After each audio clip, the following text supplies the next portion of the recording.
What's up, guys? Welcome back to the Geezer Podcast, to the GeezrCast. Today we have a special guest, one of the co-founders of Black Soil. Hey, how you doing, Miss Ashley? Hey James, I'm doing well. How are you? Doing good. Can you start off by telling us a little bit about yourself? Where you're from, your name, stuff like that. Yes, my name is Ashley. I'm born and raised in Lexington, grew up out Tates Creek. In 2017, I co-founded Black Soil, Kentucky, alongside from Brown the MC, also known as Trevor Claiborne. From there, since May of 2018, owned and operated this company as the COO and full time since 2020. And so, what we've crafted in farm tours and farm to table dinners, and we'll talk a little bit more about that later on, has really morphed into getting weekly farm shares to households and products into other markets for our Black Kentucky farm product. That's what's up. And I heard you say you're from Tays Creek. I am also from Tays Creek. Graduated 2015. Hey, awesome. So can you tell us exactly like what is Black Soil? Yeah, Black Soil is a mission to reconnect Black Kentuckians to their heritage and legacy in agriculture. We do that through farm tours, farm to table dinners, workshops, education outreach, and getting the Black farm product into your household by helping you build a relationship with the Black farmer, helping you get connected to a chef who's using that farm product in their farm to table dinners, their Nourish Lexington meals, and beyond. So it's really about making sure that you're aware of your farmer. You can hear our very busy fulfillment center behind me as we're working to get more of the farm products into greater markets. So it's really about seeking out markets and shelves for this product to go on, because if Mother Nature can't see who puts the seed in the ground, then why do we have such enormous disparities in agriculture? And so it really doesn't make sense when we're all using the same soil. Why does the Black farmer have this struggle to get to market? Well, we've worked really hard to change that perspective and that opportunity for them. Okay.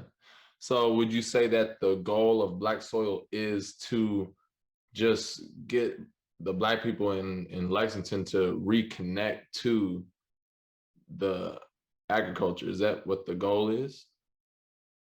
Or is it more than that? It's included in the overall, the vision of once you get reconnected and understanding like your purpose, your place in agriculture, that there is space for you to welcome you in, as we are desperate to increase the amount of Black farmers at 1.4% and a large aging Black farming population. We need young, new and beginning farmers, folks transitioning out of different life stages, veterans, returning citizens, to explore farming in new ways. So it's not only getting people who live in Lexington to be connected to farming, but it's making sure that people in rural communities realize what's around them and taking advantage and creating communities around farming. Yes, ma'am. So, like, what is the importance of Black farmers? Like, is it what's important is mostly towards Black people, or is it something more than that? Like what is so important about having more Black farmers? Well, first and foremost, Black farmers have always been the teachers of agriculture. They've taught people from the end of the Civil War to how many white farmers transitioned into knowing how to farm. They were taught by the formerly enslaved or the sharecroppers or the Black land owning producer in that community. They were taught, land grant universities use the Black knowledge of working the land to build up their institutions. So without the American, Black land practitioner, modern day agriculture would not be what it is because of that knowledge that was forged from generation to generation through the unfortunate institution of enslavement, which is something we oftentimes, don't want to talk about or discuss, but we can't overlook the pivotal role that Black Americans, especially Black Kentuckians, have played in building up agriculture, hemp, tobacco, equine distilling, all of that. So that's deeply rooted. So we must understand that holding that as the oldest occupation Black people have held in this country has been farming. So that's what I would like to stress for people to embrace and have a knowledge and understanding of. It's really time for you to embrace and take up this tradition as we work against many things facing us disproportionately. That's interesting. I didn't even know that. Like, I did not know. Like, what is a few things that you know about? What's a few things that is, I guess you could say, very important to farming that was made or done by Black people? Like something that, like, what is something that you would like to share? Something important.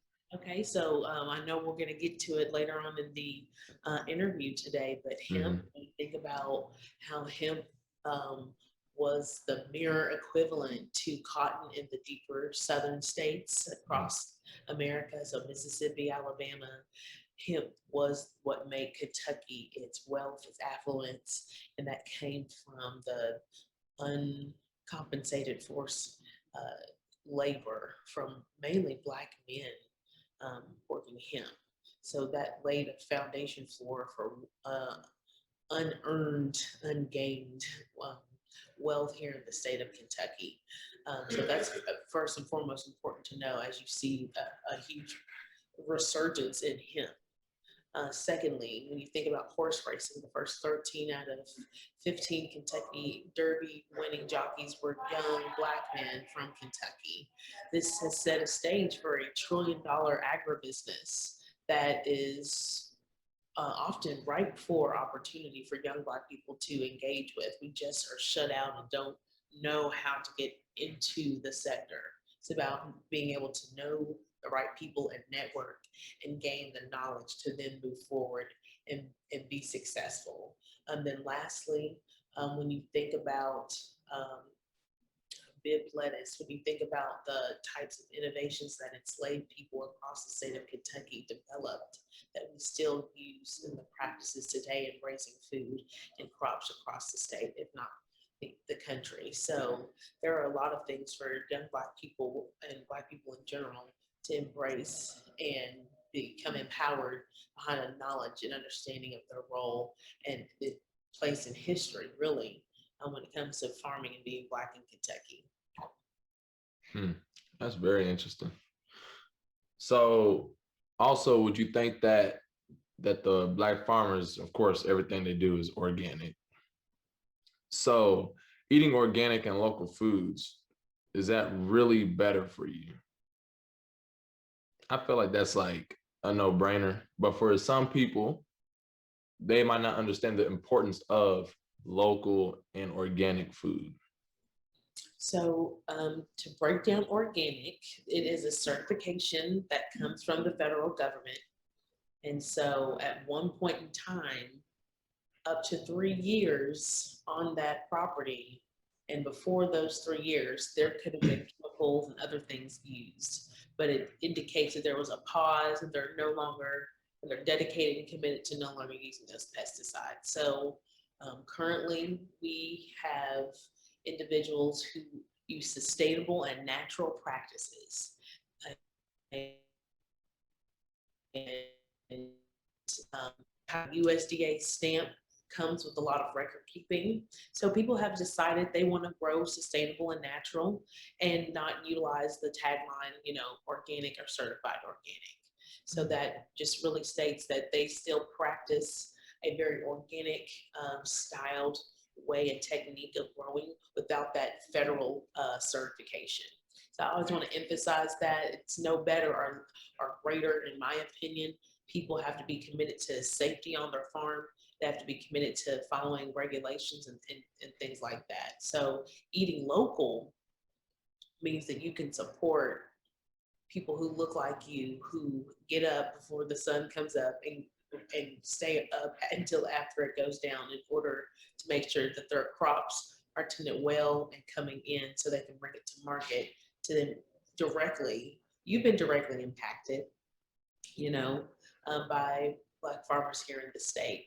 So knowing that you have a role that you're playing directly in supporting people who look like you and who are wanting to support people who look like themselves, be healthy and well. That's a great motivation. So it's being a part of the bigger picture is what happens when you're supporting local. Yes, ma'am. How do you feel about non-GMO foods? Well, again, it's all about how people have been marketed to in regards to their food. Mhm. At this point in time, you would be very hard pressed to find any non-GMO seed on a large commercial scale. So anything sold in the Lowe's, Kroger, those things like that. So I definitely want to emphasize just food safety, people not using tainted, horrible byproducts and how they prepare and raise their crops and their food. So that includes the GMOs and looking out for those things. So again, making sure that you're top of line when you're growing and you're producing and you're following all of those food safety and those standards set out by USDA, FDA, and beyond. And I'm sure a lot of people or kids who go on these agritourism, tourisms, whatever. Agritourism. Yeah. So when they go on those, they really get to learn about non-GMO, organic, local foods because they're there actually seeing it. Can you tell us a little bit about that agritourism? Agritourism. Yeah, so really that's how before COVID-19 was ever like a piece of a conversation or a Yeah. reality. That's what we did. And when it comes to youth, the co-founders role is to focus on the youth and family engagement. So through Farmer Brown BMC, Trevor, that's what he focuses on, working with youth. They were in Finchville yesterday with a group of students from Louisville out at Hart Brown Farm and the Collins family. So they were having a great time. So the agritourism really does allow the students to, first and foremost, we want to emphasize being able to see someone who looks like them in the role, not broken down, beat down, um, screaming woe is me, but a person who is radiant, vibrant, coming to the table excited to meet people to inspire to take up this, calling and be a part of this sector. Oftentimes we want to find the opportunities for the youth who live on the farm, who are the junior farmers, to be able to interact with the youth. So again, it was continuing to reinforce that young person being able to see themselves truly experiencing this from an adult standpoint and then someone as who can be considered a peer. So it's really emphasizing that and letting them run around and be one when they're out on these farm tours. So really the agritourism is just getting people to be reconnected outside of their comfort zone and that immersive education kind of opportunity. Right. So I'm glad to be able to have the opportunity to start those events back up and get kids just being able to run around in green space on the farm in the fresh open air and have a great time. I would like to go on one of these tours myself. You have a great time. So while on these tours, do you think that any of the kids kind of learn things that they can take home and do at home? So on this group that was in Finchville on Saturday, they had received a presentation, they received supplies. So they had worked through kind of some seeding pre-activities. So by the time they arrived to the farm tour, everyone had kind of gotten to know each other. And so they were able to jump in and then engage in the farm tour following and really get to spend a lot of time with the farmer and their family. So it was an attempt to reinforce a relationship and ensure that attendance. So when they come out, they're confident, they're ready to go, they're familiar with the terminology and the word being used to describe the activities at hand. So would you call them a homesteader at that point, or is it more than that? What Well, is a homesteader? so our operations and account manager, Teresa Goss, is leading our Homesteader series. And what that really is focusing on is land-based education. Mm-hmm. How in light of when many people started doing the shutdown in March of 2020, there was this peak in interest of living off the land.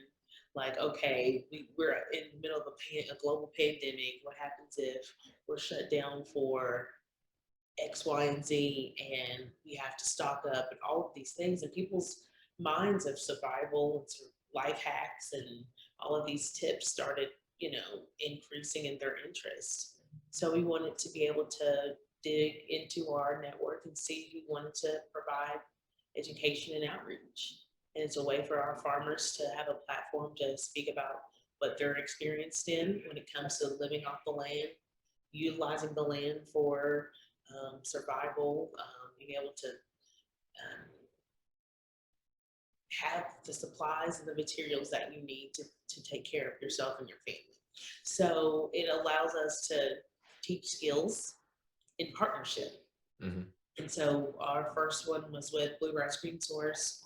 We were working with Wiseburg Cider on Saturday, April 25th from 10 a.m. to 12 p.m. to do an apple tree grafting workshop. So in honor of Arbor Day. So you should come out, $20 here at our fulfillment center. And we give a discount for our attendees at the farmers market next door. So hopefully we can see you there. Yeah. And when is that again? That is Saturday, April 24th, Okay. 10 a.m. to 12 p.m. Because I see that you always post also on Instagram. You have everything on there. I try and stay updated as much as I can. Yes, we talk. Yeah. How do you choose which farms to work with? Like, how do you know which one you want to do tours on? How do you know which one you want to get the food from? How do you do that? How do you select that? Well, it kind of is a mixed bag. It depends on the farmer and what they want to do. We really let them lead in the relationship, what they are ready to expand for new capacity opportunities. Really listening to what's working, what's not working. So through our products, programs, and services, it allows us to either work their product directly into our CSAs, work their products into restaurants, institutional contracts. So we have several pathways for them to take, and we then walk that kind of strategy out with them based on their own readiness, their pace, and really the marketability of what's happening in the market. Things fluctuate. So like I'm not really pushing hard on restaurants right now. I think everyone's in transition with our restaurants. So it's having a diversity of how you come to market as best as possible. So a lot of it is just experience, learning to learn people and what their needs are and being of service. I'm assuming that you use some of these farmers' food for your free food on Wednesdays? Yeah, so that the farm products are sourced through food chain model. Mm-hmm. Okay, so they order from farms and then our rotation of chefs for our Wednesday meals use those products. So when people come and pick those up, they are eating off of Kentucky farms from across a swath of networks and some farmers. Yeah. And I try my hardest to get there every Wednesday. Y'all's food is amazing. So glad that you did. Yes, ma'am.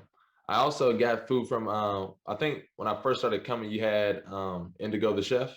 Yes. We love her food's amazing. Vegan food is cold, man. Yeah. So about the hemp. What are you all trying to do with hemp as well, Black Soil? What's your interest in hemp? Like what would you guys like to do with it?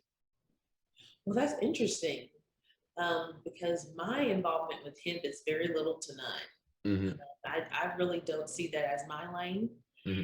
We have people within the network who are the experts that we point to, such as Sunjoin, so that's Lamar, I know Sandra. and Cash, and then Simply Made, so woman-owned, facilitated business that uses hemp oil and shea butter for body products.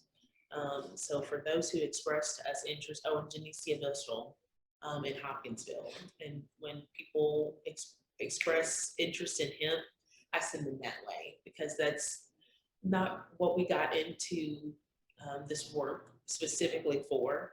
Hemp is a part of the larger historical narrative. Mm-hmm. Because again, when you think about Kentucky and ag, it's hemp overwhelmingly. And socially and culturally, white people never, ever, ever, ever touched hemp during slavery. It was called the N-word crime. So with that being said, um, we now want people to better understand that all of the buzz about hemp, you should definitely be looking at making sure that Black people are connected in getting in that pipeline. And so those brands that I mentioned are doing that very well across the state. So we just want to point people to that work rather than trying to duplicate it because I don't know the first thing. I don't want to. I am very familiar with Sunjoin and their products, and they are great. Man, they are phenomenal. I love it. From the tinctures to they have lotion and salve. That salve is amazing. I had somebody who had some dry skin, you know what I'm saying? And they've been using that salve and like night and day difference. It's crazy. It's amazing. So what do you think is next for Black Soil? Like what type of collaborations? I don't know if you're gonna do merch, clothing, like what's next for you guys? Food truck? I don't know. What's next for you? Well, COVID really has thrown a wrench in